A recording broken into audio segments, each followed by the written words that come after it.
ఐదవ తరగతి తెలుగు మూడవ పాఠం Salar Jung museum text book bit part. ఇవి చేయండి, వినడం, ఆలోచించి చెప్పడం. సాలార్జింగ్ మ్యూజియం వంటివి మనం ఎందుకు చూడాలి? సాలార్జింగ్ మ్యూజియంలో ఎన్నో చారిత్రక ప్రధానమైన వస్తువులు, అందమైన శిల్పాలు, అరుదైన బొమ్మలు, చారిత్రక మహాపురుషుల దుస్తులు, కత్తులు, అనేక చోట్ల నుండి సేకరించిన అద్భుతమైన కళాఖండాలు ఇవన్నీ ఉండటం వలన అవి చూడటం వలన మనకి ఆనందంతో పాటు విజ్ఞానం కూడా కలుగుతుంది. అందువలన ఇటువంటి మ్యూజియంలు మనము చూస్తూ ఉండాలి. సాలార్జింగ్ మ్యూజియంలో ఉన్న ప్రత్యేకాంశాల గురించి చెప్పండి. దీనిలో 38 అర్రలు ఉండటము, అద్దాల బొమ్మలు, పెయింటింగ్లు, దేవుని విగ్రహాలు, రాజులకు చెందిన వస్తువులు, యుద్ధ నౌకలు, ఫిరంగులు, గంటలు కొట్టే బొమ్మ, గడియారం, రెబెక్కా శిల్పం, ఏనుగు దంతాలతో చేసిన శిల్పాలు, ముందు నుండి చూస్తే మగ మనిషి, వెనక నుండి చూస్తే ఆడ మనిషి, అలాగనే బంగారం, వెండితో రాసిన ఖురాన్లు, ఇవన్నీ కూడా ప్రత్యేకంగా ఉన్నాయి. కాబట్టి వాటిని సాలార్జింగ్ మ్యూజియంలో ప్రత్యేకాంశాలని చెప్పచ్చు.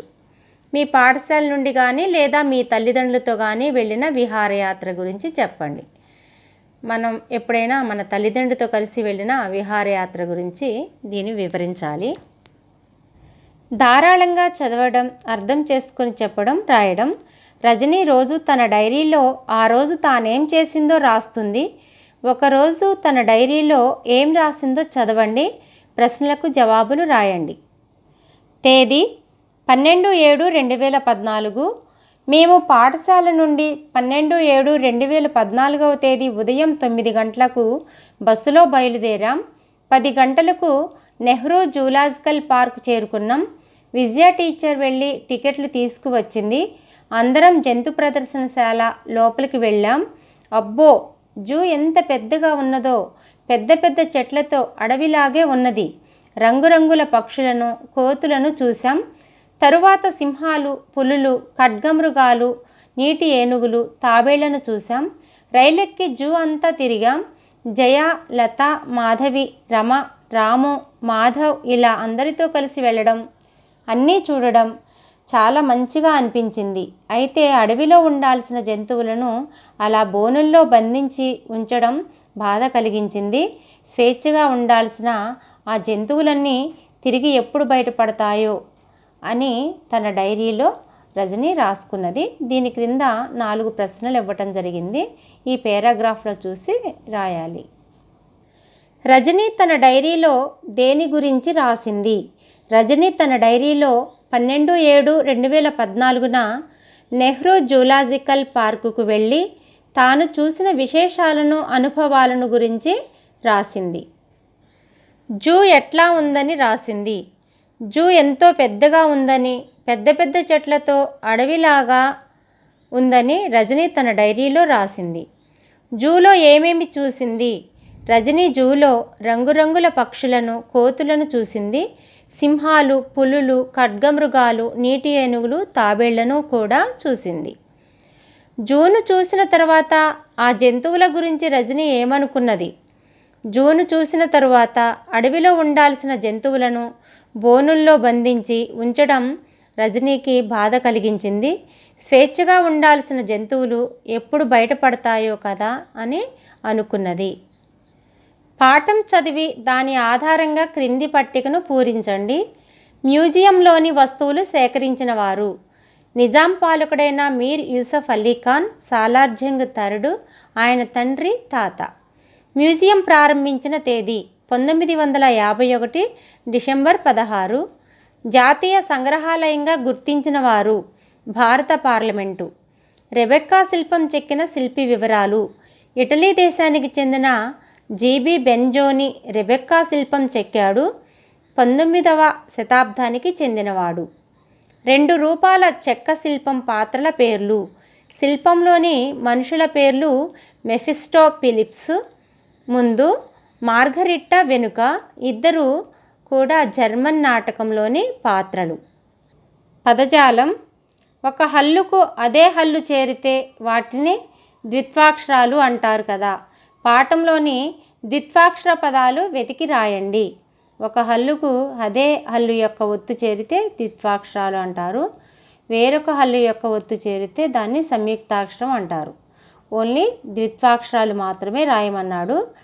ఒకటి బస్సు, అమ్మ, ఇద్దరు, పిల్లలు, బొమ్మలు, అర్రలు, కత్తులు, రెబెక్క, చెక్క ఇంకా మొదలైనవి ఈ పాఠంలో ద్విత్వాక్షర పదాలు చాలా ఉన్నవి. మ్యూజియంను సంబంధించిన పదాలు పట్టిక నుండి వెతికి రాయండి. దీనిలో మ్యూజియంకు సంబంధించిన పదాలు ఒకటి పాలరాతి శిల్పం, ఇంకోటి వెండి, నెక్స్ట్ యుద్ధ నౌకలు, next German, okay German, next ఎక్కడుంది అది, ఓకే జర్మన్ ఒకటి ఉన్నది. నెక్స్ట్ ఫ్రాన్స్, ఓకే జర్మన్ ఇక్కడ ఉన్నది ఫ్రాన్స్. నెక్స్ట్ 5వది 6 కళాఖండాలు, ఓకే కళాఖండాలు 6. 7 ఇటలీ ఇక్కడ ఉన్నది. నెక్స్ట్ 8 డాలు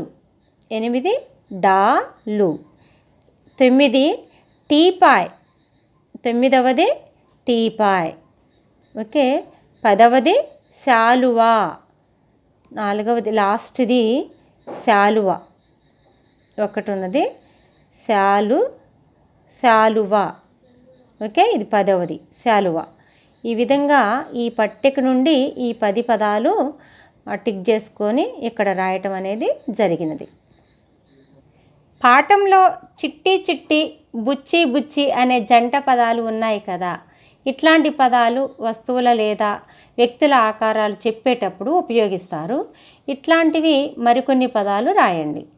మరికొన్ని పదాలు పొట్టి, సన్న, పొడవు, నల్ల, పచ్చ, తెల్ల, పీల, లావు ఇటువంటి పదాలు. సృజనాత్మకత ప్రశంస. సాలార్జంగ్ మ్యూజియం చూసిన తర్వాత రజని డైరీ రాసింది కదా, అట్లా మీరు కూడా చూసిన ఏదైనా ఒక దర్శనీయ స్థలం గురించి డైరీ రాయండి. రజని ఎలా డైరీ రాసిందో మనం కూడా ఒక దర్శనీయ స్థలం గురించి డైరీలో రాసి ప్రదర్శించాలి. భాషను గురించి తెలుసుకుందాం. కింది పట్టిక ఆధారంగా వాక్యాలు రాయండి. అవి ఏ కాలానికి చెందినవో రాయండి. శ్రీధర్, స్వాతి, అతడు, ఆమె, రాజు, సలీమా అనేవి ఒక గడిలో ఇచ్చారు. బజారుకు, సర్కస్కు, ఊరికి, సినిమాకు, హైదరాబాద్కు, బడికి. నెక్స్ట్ పోయింది, పోయిండు, పోతాడు, పోతుంది, పోతున్నారు, పోతున్నది. ఇవి దీనిని ఆధారంగా వాక్యాలు రాయాలి. ఫస్ట్ది శ్రీధర్ బజారుకు పోయిండు. ఇది భూతకాలం వస్తుంది. నెక్స్ట్ స్వాతి సర్కస్కు పోయింది అంటే ఇది కూడా భూతకాలం, అయిపోయిన పని. నెక్స్ట్ అతడు సినిమాకు పోతాడు అంటే ఇంకా వెళ్తాడు అంటే భవిష్యత్ కాలం, ఇంకా కాలేదు, ఆ పని జరగలేదు. నెక్స్ట్ ఆమె ఊరికి పోతుంది, ఇది కూడా భవిష్యత్ కాలం, ఇంకా పని జరగలేదన్నమాట. నెక్స్ట్ 5వది సలీమా బడికి పోతున్నది. ఓకే సలీమా బడికి పోతుంది అంటే పోతూ ఉన్నది కాబట్టి వర్తమాన కాలం. నెక్స్ట్ రాజు, శ్రీధర్ హైదరాబాదుకు పోతున్నారు, పని జరుగుతూ ఉన్నది కాబట్టి వర్తమాన కాలం. ఇక్కడ పట్టిక ఆధారంగా వాక్యాలు రాయటం జరిగినది.